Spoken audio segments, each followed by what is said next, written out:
Hello, students. My name is Atulya Kumar. In this lecture series, we are studying Introduction to Solid Mechanics. Today's lecture is completely based on mechanical forces on material. In the previous lecture, we have discussed about what is solid mechanics, what are the different types of forces we deal in solid mechanics, and what is the need of studying solid mechanics as a civil engineer.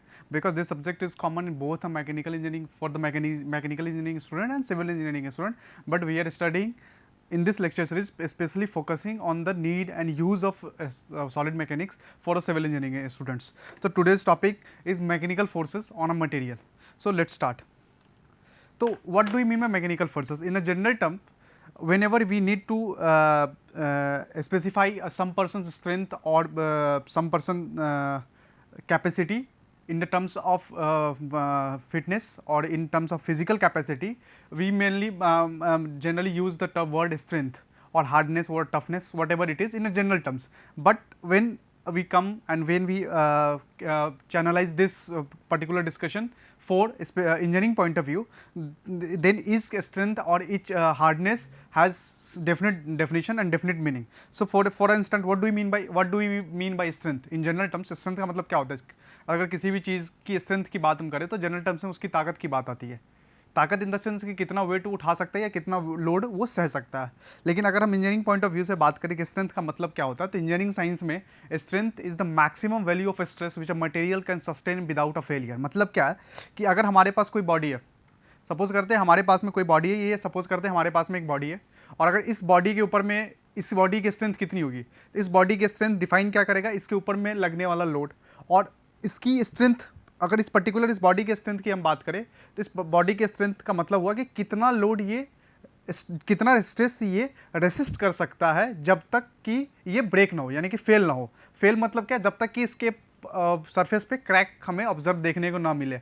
इसका मतलब हुआ कि अगर इस body के stress की बात करें तो हमें इस पर स्ट्रेंथ टेस्ट करना पड़ेगा। डिफरेंट टाइप का स्ट्रेंथ टेस्ट है, जैसे लास्ट क्लास में हम लोग ने पढ़ा था stress strain curve mild steel के लिए, तो उसके लिए माइल्ड स्टील के लिए हम लोग ने टेंसाइल टेस्ट किया था, टेंसाइल स्ट्रेंथ टेस्ट किया था। Similarly different type of material के डिफरेंट टिप्स है। जैसे अगर आप सिविल इंजीनियर में कंक्रीट पढ़ते हैं तो कंक्रीट की स्ट्रेंथ हमें कंप्रेसिव स्ट्रेंथ चाहिए होती है, क्योंकि कंक्रीट सिंपल कंक्रीट या प्लेन कंक्रीट जो होता है वो कंप्रेशन में मजबूत होता है, कंप्रेसिव फोर्स में मजबूत होता है। तो उसके लिए हम लोग कंप्रेसिव स्ट्रेंथ टेस्ट करते हैं। एक सीटीएम के अंदर में हम उसे एक क्यूब को जिसकी साइज जो रहती है वो 70 mm की रहती है, उसको डालते प्लेस करते हैं और उसके ऊपर में ग्रेजुअली कंप्रेसिव लोड हम अप्लाई करते जाते हैं, जिसके कारण से वो एक मतलब लोड धीरे धीरे बढ़ाते जाते हैं, तब तक बढ़ाते हैं जब तक कि हमारे कंक्रीट पे क्रैक देखने को ना मिला। तभी हम बताते हैं कि compressive strength of concrete is something XYZ, what ever it is, what ever the हमारा लोड जो भी बता रहा है उससे। इसका मतलब क्या हुआ कि स्ट्रेंथ का मतलब क्या हुआ कि कितना स्ट्रेस वो बॉडी, यानी कि कंक्रीट क्यूब, अगर कंक्रीट क्यूब की हम बात करें तो कंक्रीट क्यूब कितना लोड कैरी कर पाया जब तक कि उस पर क्रैक ना आ पाए। जैसे ही उस के अंदर में हमें क्रैक देखने को मिला, इसका मतलब क्या हुआ कि वो क्यूब जो था वो फेल हो चुका, वो टूट चुका, वो हमारे काम की चीज़ नहीं है। इसका मतलब हुआ कि अगर आपको स्ट्रेंथ के बारे में बात करना हो, अगर किसी भी चीज़ के स्ट्रेंथ का मतलब हो, तो स्ट्रेंथ का बहुत ही सिंपल एंड बहुत ही एग्जैक्ट डेफिनेशन है कि the value of stress that a body can sustain without failure. Okay, next होता है कि डक्टाइल मटेरियल और ब्रिटल मटेरियल। दो टाइप के मटेरियल जनरल सिविल इंजीनियरिंग में ऑब्जर्व किए जाते हैं, डक्टाइल मटेरियल और ब्रिटल मटेरियल। हम लोग बचपन से किंडरगार्टन के टाइम से अगर साइंस की बात करें तो उसमें ये टाइप्स ऑफ मटेरियल, जब हम लोग टाइप्स ऑफ मैटर्स पढ़ते हैं तो उसमें सॉलिड लिक्विड गैस के साथ साथ में सॉलिड में डिफरेंट टाइप्स ऑफ मटेरियल आते थे, जिसमें हम लोग डक्टाइल मटेरियल और ब्रिटल मटेरियल की बात करते हैं। सेम हम वही चीज़ की बात जब हम लोग इंजीनियरिंग लेवल में आके पहुंच चुके हैं, इंजीनियरिंग ग्रेजुएट अंडर ग्रेजुएट है, तब भी हम लोग डक्टाइल मटेरियल की बात करते हैं और बिटर मटेरियल की बात करते हैं। लेकिन अब क्या बात करते हैं, अब हम उस लेवल से थोड़ा हट के बात करते हैं कि पहले हम लोग डक्टिलिटी का मतलब समझते थे कि when ever a metal sheet drawn into a thin wire, तो इसका मतलब वो डक्टाइल है। लेकिन अब क्या है, अब का मतलब है कि डक्टाइल मटेरियल मतलब वो मटेरियल जिसके अंदर में प्लास्टिक डिफॉर्मेशन हो। प्लास्टिक डिफॉर्मेशन मतलब क्या हुआ कि उसके अंदर में ब्रेक, मतलब वो जो क्रैक ऑब्जर्व होगा वो बहुत लेट से हो, उससे पहले वो बहुत ज़्यादा डिफॉर्म कर ले। अगर आप स्टील की बात करें, लास्ट क्लास में हम लोग टेंसाइल स्ट्रेंथ टेस्ट किए थे। टेंसाइल स्ट्रेंथ टेस्ट में जब हम लोग स्ट्रेस स्ट्रेन कर्व बनाते हैं, तो जब हम लोग स्ट्रेस स्ट्रेन कर्व बनाते हैं तो स्ट्रेस स्ट्रेन कर्व में देखने को मिला था ये कुछ इस तरीके से फॉर्म हुआ था, जिसमें बहुत सारे लिमिट थे। और डिफॉर्मेशन देखने को कहाँ मिला था, जब ये इल्ड स्ट्रेस से बाहर की बात हुई थी, जब इल्ड स्ट्रेस से ज़्यादा, इल्ड स्ट्रेस से जब हम लोड बढ़ाए थे तब जाके हम बोले थे अब ये परमानेंट डिफॉर्मेशन में गया। लेकिन यहाँ अप टू इल्ड स्ट्रेस तक क्या था, ये प्लास्टिक डिफॉर्मेशन में था। Plastic deformation in the sense कि अभी ब्रेक नहीं हुआ, हम उसका यूज़ कर सकते हैं, लेकिन हम उसे मतलब वो फुल्ली फंक्शनल नहीं है। लेकिन अगर ब्रिटल मटेरियल की बात करें तो ब्रिटल मटेरियल का ऑब्जर्वेशन, अगर आपको कोई ब्रिटल मटेरियल फेलियर के पॉइंट ऑफ व्यू से देखना हो या बताना हो या डिफाइन करना हो ब्रिटल और डक्टाइल में, तो आपको हम लोगों को पता रहना चाहिए कि ब्रिटल मटेरियल का मतलब हुआ कि इसके अंदर में जो डिफॉर्मेशन होगा वो परमानेंट रप्चर होगा, मतलब परमानेंट डिफॉर्मेशन होगा, परमानेंट डिफॉर्मेशन होगा, वो वापस से अपने शेप में कंप्लीटली या 0% चांस है कि रीगेन करेगा। एग्जाम्पल में कॉन्क्रीट की क्यूब, कंक्रीट जो होता है वो एक ब्रिटल मटेरियल होता है। क्यों होता है? जैसे ही आप लोग बिल्डिंग मटेरियल में कंक्रीट की टास्क या प्लेन सीमेंट यानी कि पीसी की भी स्ट्रेंथ हम लोग निकालते हैं, तो उसमें एक छोटे से ब्लॉक बनाते हैं, क्यूब बनाते हैं, जिसमें प्लेन कंक्रीट से वो कंपैक्ट रहता है और उसके हम लोग कंप्रेसिव स्ट्रेंथ चेक करते हैं। तो अगर आप जो ब्लॉक हम लोग यूज कर रहे हैं उस ब्लॉक पे देखते होंगे कि उसकी स्ट्रेंथ हम लोग कब दे रहे हैं, जब वो कंप्लीटली ब्रेक हो जा रहा है, मतलब एकदम कंप्लीटली कोलैप्स हो जा रहा है, तब हम बताते हैं कि इसकी स्ट्रेंथ इतनी है, इसकी स्ट्रेंथ इतनी है। ठीक है, तो ये ब्रिटल मटेरियल का मतलब हुआ कि ब्रिटल मटेरियल जिसमें हम लोग परमानेंट डिफॉर्मेशन देख रहे हैं। डक्टाइल मटेरियल जो होता है उसमें प्लास्टिक डिफॉर्मेशन देखने को, उसकी हम प्लास्टिक डिफॉर्मेशन देखने की बात करते हैं। स्ट्रेंथ की बात करें तो स्ट्रेंथ जनरली डिफरेंट टाइप्स के होते हैं, डिपेंड करता है कि टाइप ऑफ लोडिंग नेचर पे और फेलियर क्राइटेरिया पे। अगर हम टाइप ऑफ फेलियर क्राइटेरिया की बात करें तो एक स्ट्रेंथ होता है जिसको हम लोग बोलते हैं इल्ड स्ट्रेंथ का मतलब होता है कि minimum strength at which body starts yielding is known as yield strength. Yielding का मतलब क्या हुआ? यहाँ पे एक टर्म है इल्डिंग का मतलब हुआ कि जो स्ट्रेंथ, इल्डिंग का मतलब हम बोल सकते हैं डिफॉर्मेशन। अगर हम लोग माइल्ड स्टील टेंसाइल टेस्ट का एक्सपेरिमेंट अगर हम लोग अपने कॉलेज के लैब में जब करेंगे, तो आप जब देखेंगे कि जब स्टार्टिंग में इनिशियल जब लोड लगता है, इनिशियल जब हम लोग उस पर लोड लगा रहे होते हैं, तो उसके अंदर में कोई डिफॉर्मेशन देखने को नहीं मिलता, वो एकदम जैसा उसका क्रॉस सेक्शन था सेम क्रॉस सेक्शन रहता है। लेकिन जैसे जैसे हम लोड बढ़ाते चलते हैं तो एक ऐसा पॉइंट आता है, सपोज करिए कि हमारा जो सैंपल का शेप था वो कुछ इस तरीके सिलेंड्रिकल शेप में था। ठीक है, ये सिलेंड्रिकल शेप में था, लेकिन जैसे जैसे हम लोड बढ़ाते चले तो ये सिलेंड्रिकल शेप से चेंज होके कुछ इस शेप में बन जाता है, कुछ इस शेप में बन जाता है। यानी कि अब ये ब्रेक नहीं हुआ, ये ब्रेक नहीं है, इसको मान लेते हैं कि हम लोग ये ज्वाइंट है, यहाँ पे ज्वाइंट है, ठीक है, ब्रेक नहीं हुआ। लेकिन ये क्या है, ओरिजिनल शेप से चेंज होकर इस शेप में बन गया, मतलब इसके अंदर में क्या होगा, डिफॉर्मेशन देखने को मिल रहा है। तो जिस स्ट्रेंथ पे ये चेंज इन शेप हो रहा है, मतलब इसका क्रॉस सेक्शन में के शेप में जब चेंज हो रहा है, उसकी वैल्यू चेंज हो रही है, इसका मतलब क्या हुआ कि उस स्ट्रेंथ को हम लोग क्या बोलेंगे, यील्ड स्ट्रेंथ। टेंसाइल स्ट्रेंथ का मतलब क्या हुआ कि maximum value of tensile load that a body can sustain without failure, मतलब कितना अमाउंट ऑफ टेंसाइल लोड हम लगा सकते हैं किसी भी बॉडी पे फेल होने से पहले। सेम आता है, ठीक है, इसका वाइस वर्सा आता है कंप्रेसिव स्ट्रेंथ का मतलब हुआ कि maximum amount of compressive load that a body can sustain without failure, मतलब कितना maximum amount of compressive load एक बॉडी ले सकता है फेलियर से पहले। उसका नेक्स्ट टर्म आता है डक्टिलिटी का मतलब क्या होता है? तो ductility it is a property of material by virtue of which a material can gives high degree of deformation without failure. देखिए, बचपन के साइंस में फिफ्थ एंड सिक्स क्लास के साइंस में हम लोग पढ़ते, डक्टिलिटी का मतलब होता था कि when a metal can drawn into thin wire it is said to be ductile material. Okay, simple सी बात, एक लाइन का डेफिनेशन। लेकिन अभी का डेफिनेशन में क्या है, it is a property of material by virtue of which a material can gives a large degree of plastic deformation before fracture और विदाउट फेलियर। इसका मतलब क्या हुआ, सेम डक्टाइल मटेरियल की बात करें तो डक्टाइल मटेरियल का मतलब होता है कि जनरल मेटल्स इसके में आते हैं। मेटल्स में अगर हम बात करें स्टील की, क्योंकि स्टील की हम बार बार इसलिए बात कर रहे हैं हम लोग क्योंकि स्टील सबसे ज़्यादा यूज़ किया हुआ मटेरियल है, जो कि एक सिविल इंजीनियर्स को यूज़ करना होता है, तो स्टील की बात करते हैं। स्टील हम लोग बोलते हैं डक्टाइल मटेरियल है। क्यों डक्टाइल मटेरियल, गौर से देखने वाली बात है, इसी एक्सपेरिमेंट से हम लोग देखेंगे। अगर ये स्टील है, ये स्टील का रॉड था जो कि हम लोग जिसके ऊपर में टेंसाइल टेस्ट कर रहे हैं। ओके, आप यहाँ देख सकते हैं कि ओरिजिनल में क्रॉस सेक्शन का शेप ये है, ओरिजिनल में क्रॉस सेक्शन की शेप ये थी, लेकिन जैसे जैसे इसके ऊपर में लोड बढ़ता चला गया, हम देख सकते हैं कि इसकी क्रॉस सेक्शन की वैल्यू क्या हो रही है, डिक्रीज होना शुरू हो गई है फेलियर के पॉइंट पे। ठीक है, इनिशियल में क्रॉस सेक्शन ये था, ये पॉइंट और ये पॉइंट इनिशियल था, लेकिन जैसे जैसे लोड बढ़ता चला गया यहाँ पे इसकी क्रॉस सेक्शन की वैल्यू चेंज हो रही है। लेकिन अभी ये ब्रेक नहीं हुआ, मैं बार बार बता रहा हूँ कि ये अभी ब्रेक नहीं है, ये जॉइंट है। ठीक है, तो ये अभी ब्रेक नहीं हो रहा है, ये बार बार इसके क्रॉस सेक्शन में चेंज देखने को मिल रहा है। इससे क्या पता चल रहा है कि टूटने से पहले ये बहुत ही ज़्यादा लोड कैरी कर सकता था, बहुत ही ज़्यादा लोड कैरी कर रहा है। और उसका रीजन क्या है, क्योंकि ये बहुत ही ज़्यादा डिफॉर्मेशन में जा रहा है, प्लास्टिक डिफॉर्मेशन में जा रहा है। प्लास्टिक डिफॉर्मेशन का मतलब कि हम ये शेप से वापस इस शेप में नहीं ला सकते। प्लास्टिक का मतलब हुआ कि हम वो अपने ओरिजिनल शेप में वापस नहीं आ पाएगा, वो जैसा है उसी स्टेट में रहेगा, अपने ओरिजिनल शेप में, इनिशियल शेप में नहीं जा पाएगा। तो आप यहाँ देख सकते हैं कि जैसे जैसे इस पर लोड बढ़ता चला गया, हम लोड बढ़ाते चले गए, बढ़ाते बढ़ाते बढ़ाते, अभी तक ये ब्रेक नहीं। एक टाइम ऐसा आएगा जब इससे ज़्यादा लोड बढ़ाएंगे, इससे ज़्यादा लोड अगर हम बढ़ाते हैं तो हो सकता है कि यहाँ से ब्रेक कर जाए। लेकिन अभी के एग्जांपल पे, अभी के लिए फोकस करना है कि ये पार्ट पे, ये जॉइंट है, यहाँ पे जॉइंट किया हुआ है, ठीक है, ये ब्रेक नहीं हुआ है। तो ये जैसे जैसे हम इसके ऊपर में लोड बढ़ाते चले गए, ये डिफॉर्म होता चला गया, लेकिन ब्रेक नहीं हुआ, फेल नहीं हुआ। एक ऐसा पॉइंट आएगा जब ये फेल हो जाएगा, लेकिन तब तक ये बहुत ही ज़्यादा लोड कैरी कर चुका होगा। मैं हम लोग के डिज़ाइन वैल्यू से जितनी वैल्यू के लिए हम अपने मटेरियल को डिज़ाइन कर रहे हैं, उससे वो ज़्यादा लोड कैरी कर चुका होगा, ठीक है, इसलिए ये सेव है। तो डक्टाइल मटेरियल का मतलब it is a property of material which gives the large degree of plastic deformation before fracture. Next बात करते हैं ब्रिटल मटेरियल।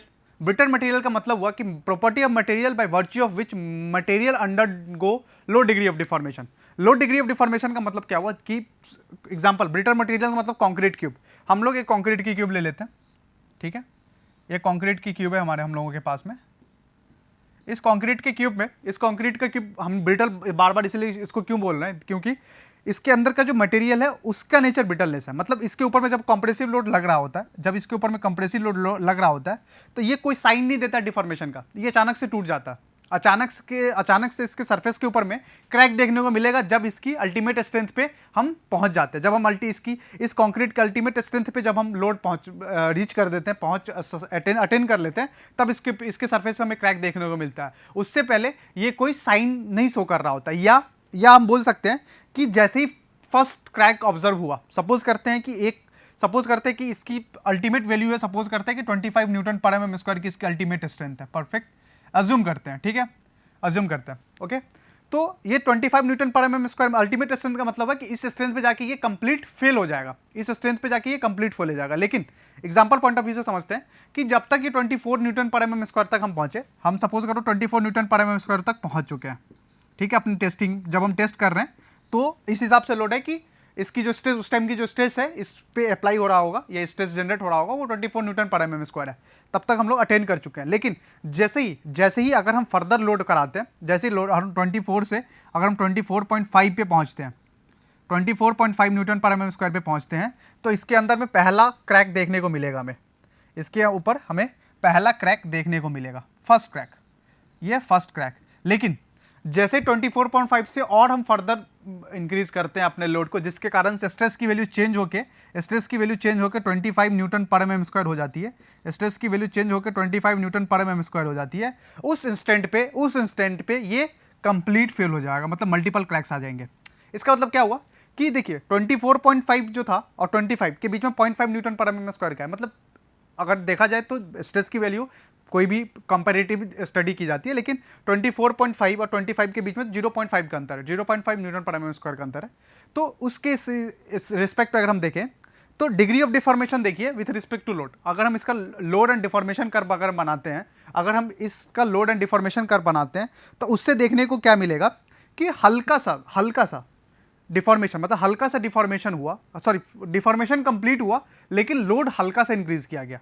मतलब लोड की मैग्नीट्यूड हल्की सी बढ़ाई गई, एकदम स्लाइट इंक्रीज किया गया, लेकिन उस टाइम में डिफॉर्मेशन ज्यादा देखने को मिला। इसका मतलब क्या हुआ कि डिग्री प्लास्टिक डिफॉर्मेशन कम हुआ। प्लास्टिक डिफॉर्मेशन का मतलब क्या हुआ कि ये कम, मतलब सस्टेनेबल डिफॉर्म ना करके ये कंप्लीट डिफॉर्म कर गया, इसीलिए ब्रिटलनेस मटेरियल को बार बार बोला जाता है कि दे does not give any indication of failure. Brittle material does not give any indication of failure. Next बात हम लोग करते हैं मैलिएबिलिटी पे। मैलिएबिलिटी का मतलब होता है, मैलिएबिलिटी मतलब थोड़ा सा कोइंसिडेंट, मतलब थोड़ा सा कंपैरिजन या थोड़ा सा सिमिलरिटी रखता है विथ रिस्पेक्ट टू डक्टिलिटी के बराबर में। मैलिएबिलिटी का मतलब क्या होता है? Property of material by virtue of which a material undergo large reduction in cross section area under the action of A compressible force.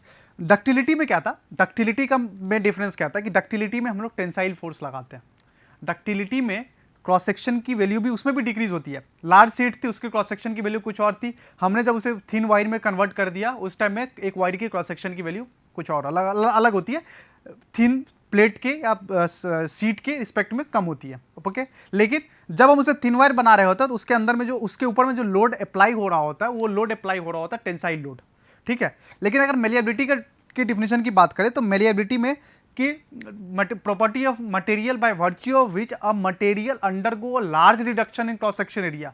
यहां तक तो वो सेम है, यहां तक वो डक्टिलिटी के साथ है, लेकिन लास्ट में क्या चेंज हो जाता है कि ductility under the action of tensile force होता है, malleability under the action of compressive force होता है।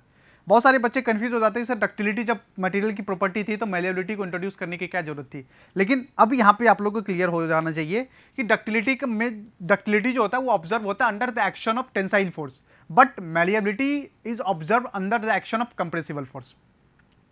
अब एक डेफिनेशन और होता है कि material which is ductile then it is maximum possibility that it may be malleable. अगर मटेरियल डक्टाइल है तो इसका 100% 99% चांस है कि वो मटेरियल जो होगा वो मैलिएबल होगा, लेकिन जो मटेरियल मैलिएबल है वो गारंटी नहीं देता, ये does not ensure ductility of material. Material ductile है कि मैलिएबल है उसकी इंश्योरिटी नहीं देता। नेक्स्ट जो प्रॉपर्टी मटेरियल है वो है स्टिफनेस के। स्टिफनेस का मतलब क्या होता है? स्टिफनेस का मतलब होता है रिजिड, स्ट्रॉन्ग, स्टिफ मतलब कठोर, स्ट्रॉन्ग। तो स्टिफनेस का मतलब property of material by virtue of which a material resist a deformation. मतलब अगर किसी भी बॉडी में डिफॉर्मेशन हो रहा होगा तो डिफॉर्मेशन से उस मटेरियल को रेसिस्ट करना है तो उस प्रॉपर्टी को हम लोग क्या बोलते हैं? स्टिफनेस। आगे जाके हम लोग पढ़ेंगे modular rigid strength of material. जैसे हम लोग आगे कंटिन्यू करेंगे तो आगे हम लोग पढ़ेंगे स्टिफनेस मॉड्यूलस ऑफ रिजिडिटी वगैरह वगैरह। लेकिन अभी के लिए स्टिफनेस का अगर मतलब हो तो जनरल टर्म्स में स्टिफनेस का मतलब होता है property of material by virtue of which material resist deformation. और स्टिफनेस का दूसरा नाम क्या है? स्टिफनेस का नाम है also known as load per unit deformation. Resist deformation strength क्या था? स्ट्रेंथ था स्ट्रेस के रिस्पेक्ट में। स्टिफनेस क्या है? स्टिफनेस है लोड के रिस्पेक्ट में। इनडायरेक्टली ये स्ट्रेंथ भी लोड के रिस्पेक्ट में है, लेकिन हमें वहाँ डायरेक्ट लोड नहीं चाहिए, वहाँ स्ट्रेस के रिस्पेक्ट में हम डिफॉर्मेशन की बात कर रहे होते हैं। और लेकिन स्टिफनेस क्या है? स्टिफनेस बता रहा है कि max property of material by virtue of it material resist deformation under the load के अंदर में। ठीक है, stiffness is also known as load per unit deformation. मतलब एक यूनिट डिफॉर्मेशन में कितना लोड लगाया गया उसकी वैल्यू, उस वैल्यू को हम लोग क्या बोलते हैं? स्टिफनेस बोलते हैं। उसके बाद बात आती है टफनेस।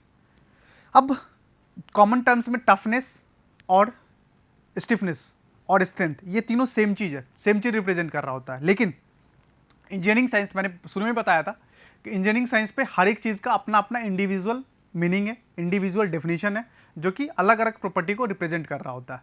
तो टफनेस की अगर हम बात करें तो toughness it is the property of material by virtue of which a material absorb maximum amount of energy before fracture. ठीक है, एक बार रिवाइज कर लेते हैं पहले। स्ट्रेंथ का मतलब क्या होता है? स्ट्रेंथ का मतलब था कि property of material by virtue of which a material undergo a large degree या material absorb a large amount of stress before failure.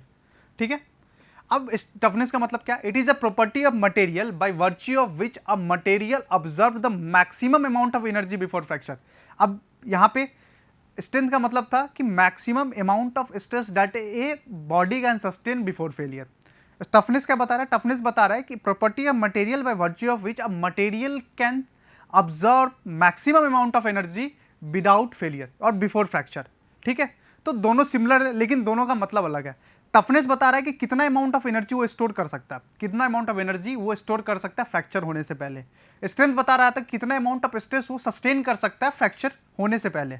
ठीक है, उसके बाद area under the stress strain diagram up to any certain point represent energy absorb per unit volume of material.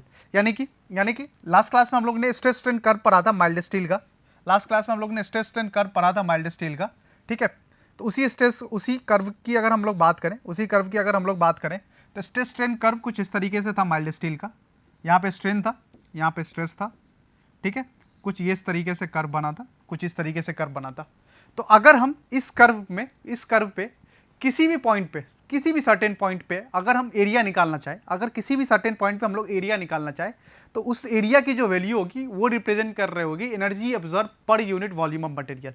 यानी कि अगर हम suppose करते हैं कि इस पॉइंट पे ये एरिया निकालना चाहिए, ये क्रॉस वाले पोर्शन का एरिया निकाला जाए, ये पूरा पोर्शन का एरिया निकाला जाए, तो ये जो एरिया की वैल्यू आएगी, सपोज करो यहाँ तक डिफॉर्मेशन कितना था? ये डिफॉर्मेशन था डेल्टा एक्स एप्सिलॉन एक्स, और ये जो स्ट्रेस था, ये जो स्ट्रेस की वैल्यू थी, ये स्ट्रेस की वैल्यू क्या थी? ये स्ट्रेस की वैल्यू थी सिग्मा एक्स। तो ये ट्रायंगुलर फॉर्मेशन में है, तो area under this stress strain diagram कितना हो जाएगा? तो 1/2 into sigma x into epsilon x. Sigma x into epsilon x. ठीक है, तो ये वैल्यू क्या बता रहा है, ये वैल्यू बता रहा है कि energy absorb per unit volume up to fracture, मतलब वॉल्यूम तक में कितना अमाउंट ऑफ इस पर्टिकुलर इस पूरे बॉडी के वॉल्यूम में कितना अमाउंट ऑफ एनर्जी स्टोर किया गया, कब तक, फ्रैक्चर से पहले तक। Area under the strain curve up to fracture is said to be energy absorb per unit volume up to fracture which is also known at modulus of rupture. यानी कि अभी तक तो हम किसी भी सर्टेन पॉइंट पे जा रहे थे तो वहां पे एनर्जी पर यूनिट वॉल्यूम बता रहा था, लेकिन अगर हम इसके फ्रैक्चर पॉइंट तक निकालना चाहें, अगर हम इसके फ्रैक्चर पॉइंट तक निकालना चाहें, अगर हम इस अपने स्ट्रेस स्ट्रेन कर्व के फ्रैक्चर पॉइंट तक निकालना चाहें, तो वो जो वैल्यू निकलेगा, यानी कि फ्रैक्चर पॉइंट ये रहता है, यहां तक अगर हम एरिया निकालें, ये पूरा एरिया अगर हम निकालना चाहें, तो ये एरिया क्या बताएगा, ये एरिया बताएगा energy, strain energy absorb per unit volume up to fracture. और इसका दूसरा नाम क्या आता है, इसका दूसरा नाम आता है मॉडुलस ऑफ रप्चर। इसका दूसरा नाम क्या आता है, मॉडुलस ऑफ रप्चर। टफनेस जो होता है वो it also represent ability of material to absorb impact. Toughness also represent ability of material to absorb impact. देखो, इम्पैक्ट मतलब क्या होता है, इम्पैक्ट मतलब होता है कि जब किसी भी मास को एक वेलोसिटी के साथ किसी बॉडी के साथ स्ट्राइक किया जाए, उसको बोलते हैं इम्पैक्ट। इम्पैक्ट मतलब होता है कि जब हम अपने छत पे खड़े हो जाएं और छत से एक बॉल ग्राउंड की तरफ फेंके, तो जिस इंटेंसिटी से बॉल जो है, जो हमारे हाथ में बॉल हमने ड्रॉप किया था, जिस इंटेंसिटी से बॉल ग्राउंड सरफेस को स्ट्राइक करेगा, टच करेगा, उस इंटेंसिटी को बोला जाता है इम्पैक्ट। और इम्पैक्ट जनरली जो होता है वो एनर्जी के फॉर्म में ऑब्जर्व किया जाता है। जनरली एनर्जी कितने टाइप के हम लोग ऑब्जर्व करते हैं, काइनेटिक एनर्जी ऑब्जर्व करते हैं जब मूविंग बॉडी रहती है, या पोटेंशियल एनर्जी रहती है जब एक हाइट से बॉडी ड्रॉप की जाती है। दोनों केस में इम्पैक्ट की बात आती है, एग्जाम्पल में देखते होंगे कि जब भी अर्थक्वेक आता है तो इम्पैक्ट की बात की जाती है। क्यों? क्योंकि अर्थक्वेक में भी वेलोसिटी होता है, वो किसी भी स्ट्रक्चर को एक सर्टेन फ्रीक्वेंसी के साथ स्ट्राइक करती है, तो इम्पैक्ट का मतलब होता है कि कितना अमाउंट ऑफ एनर्जी के साथ किसी भी बॉडी के ऊपर में एक फोर्स अप्लाई किया गया हुआ। ठीक है, तो टफनेस जो होता है वो होता है toughness of material represent ability of a material to absorb impact. अब दूसरा इसका एग्जांपल कैसे देखेंगे, टफनेस ग्लास का और वुड का, मैंने दो एग्जांपल रखा है। टफनेस है, एक ग्लास का मटेरियल है बना हुआ हमारे पास स्ट्रक्चर है, और एक वुड का बना हुआ स्ट्रक्चर है। अब इन दोनों की टफनेस की अगर बात की जाए, तो आपको बहुत ही सिंपल होगा आंसर करना कि टफनेस वुड का ज़्यादा होगा ग्लास के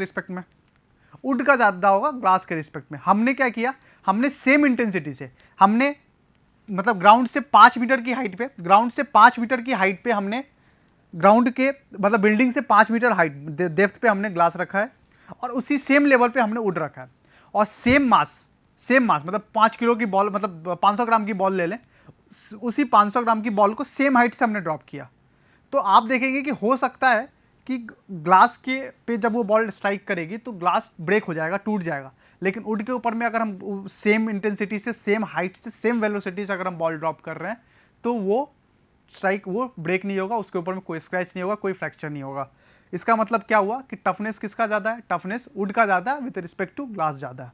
ठीक है, उसके बाद बात करते हैं, next topic next mechanical force की बात करेंगे, वो है strain energy. The energy store in a body due to deformation. Strain मतलब क्या होता है, स्ट्रेन मतलब होता है डिफॉर्मेशन। तो स्ट्रेन एनर्जी का सिंपल सा एग्जांपल है कि strain energy the energy store in a body due to deformation, मतलब कितना अमाउंट ऑफ एनर्जी एक बॉडी अपने अंदर में एब्जॉर्ब कर लिया डिफॉर्मेशन की वजह से। और strain energy is the work done against deformation, मतलब डिफॉर्मेशन को रेसिस्ट करने के लिए उनको कितना वर्क डन, मतलब कितनी मेहनत करनी पड़ी होगी अपनी बॉडी को। क्योंकि हमें पता है डिफॉर्मेशन जो होता है वो फिजिकल मटेरियल, फिजिकल क्वांटिटी हम बाहर से ऑब्जर्व करते हैं, लेकिन स्ट्रेस क्या है, एक इंटरनल रेसिस्टेंस है, हम उसे ऑब्जर्व नहीं कर सकते, उसे मेजर नहीं कर सकते हैं।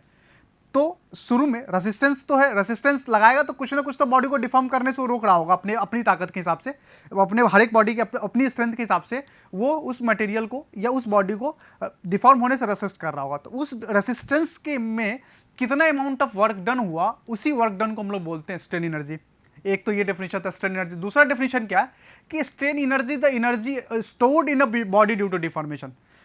एनर्जी स्टोर मतलब अगर डिफॉर्मेशन हो गया तो डिफॉर्मेशन होने के बाद कितना अमाउंट ऑफ एनर्जी बॉडी ने एब्जॉर्ब कर लिया है, उस एनर्जी को भी हम लोग बोलते हैं strain energy. Strain energy is the area under load deformation का। स्ट्रेन एनर्जी होता है वो लोड डिफॉर्मेशन कर्व के अंदर में जो एरिया आ रहा होता है, लोड स्ट्रेस डिफॉर्मेशन कर्व नहीं। जैसे अगर स्ट्रेस डिफॉर्मेशन कर्व के अंदर में आप बात करेंगे, स्ट्रेस स्ट्रेन कर्व के अंदर में बात करेंगे, तो वो बताएगा modulus of rupture up to fracture या energy absorb per unit volume. लेकिन अगर हम लोड डिफॉर्मेशन कर्व की बात करें और उसके एरिया को कैलकुलेट करें, उस एरिया को कैलकुलेट करें, तो वो बताएगा स्ट्रेन एनर्जी अंडर डिफॉर्मेशन। उसका नेक्स्ट जो मैकेनिकल फोर्स की बात करेंगे वो बात करेंगे resilience. Resilience is the amount of energy stored due to deformation within elastic limit at any certain point is known as resilience. Strain energy में हम लोग ने पढ़ा, अभी जस्ट पढ़ा था स्ट्रेन एनर्जी के बारे में, कि स्ट्रेन एनर्जी का मतलब होता है कि energy stored due to deformation. लेकिन रेजिलियंस का मतलब हुआ कि ऐसे किसी भी सर्टेन पॉइंट पे नहीं, अगर आपका body with in elastic limit है, अगर आपका जो स्ट्रेस है वो इलास्टिक लिमिट के विद इन में है, तो उस इलास्टिक लिमिट के विद इन मतलब उस इलास्टिक लिमिट के बाउंड्री के अंदर में जब भी आप एरिया निकाल रहे होंगे किसका, लोड एंड डिफॉर्मेशन कर्व का, तो वो आपको बताएगा रेजिलियंस। वो आपको बताएगा रेजिलियंस। ग्रेटर जितना ज़्यादा रेजिलियंस होगा वो उतना ज़्यादा मटेरियल जो होगा वो शॉक लोडिंग मतलब सडन लोडिंग के लिए वो रेसिस्ट कर पाएगा। जितना ज़्यादा रेजिलियंस होगा उतना ही ज़्यादा वो शॉक लोडिंग को रेसिस्ट कर पाएगा। क्यों रेसिस्ट कर पाएगा? क्योंकि डिफॉर्मेशन जो है वो हम कहाँ तक मेजर कर रहे हैं, रेजिलियंस कहाँ तक मेजर कर रहे हैं, इलास्टिक लिमिट तक। इलास्टिक लिमिट तक मतलब यहाँ तक मटेरियल डिफॉर्म अगर होगा भी तो अपने शेप में वापस आ जाएगा। और हमें पता है कि एरिया अगर हमें पता है कि स्ट्रेन एनर्जी जो होता है वो होता है कि area under load deformation curve, area under load deformation curve. और ये इसका दूसरा डिफिनेशन स्ट्रेन एनर्जी का क्या था? दूसरा डिफिनेशन स्ट्रेन एनर्जी का था कि amount of energy store due to deformation, मतलब जितना अमाउंट ऑफ एनर्जी स्टोर कर रहा होगा इलास्टिक लिमिट के अंदर में, इसका मतलब मॉड्यूलस रेजिलियंस उसका उतना ज्यादा है, इसका मतलब उतना ज्यादा वो शॉक लोडिंग के लिए मटेरियल जो है वो उसके पास कैपेसिटी है शॉक लोडिंग रेसिस्ट करने के लिए। उसका नेक्स्ट होता है क्रीप। क्रीप जो होता है अगर हमारे बॉडी में कांस्टेंट लोड पे परमानेंट डिफॉर्मेशन देखने को मिल रहा है तो उस लोड को हम लोग बोलते हैं क्रीप। एंड ये होता या तो under the action of dead load या परमानेंट लोड। अगर उसके बाद अगर लोड हम इंक्रीज नहीं कर रहे, कांस्टेंट लोड है लेकिन फिर भी डिफॉर्मेशन देखने को मिल रहा है, तो उसको हम लोग बोलेंगे क्रीप। फटीग क्या होता है? Fatigue is the property of material under the action of A fluctuated load और रिवर्सिबल लोड। मतलब अगर जैसे अर्थक्वेक की लोडिंग जो होती है वो टू एंड फ्रो लोडिंग होती है, मतलब कभी एक्स डायरेक्शन में प्लस एक्स की तरफ, कभी प्लस वाई की तरफ, मतलब टू एंड फ्रो की तरफ बात करती है। तो फटीग जो होता है वो property of material under the action of fluctuated load और डायरेक्शन रिवर्सल लोड के अंदर में जब मटेरियल की रेसिस्टेंस चेक करनी होती है तो उस प्रॉपर्टी को हम लोग बोलते हैं फटीग।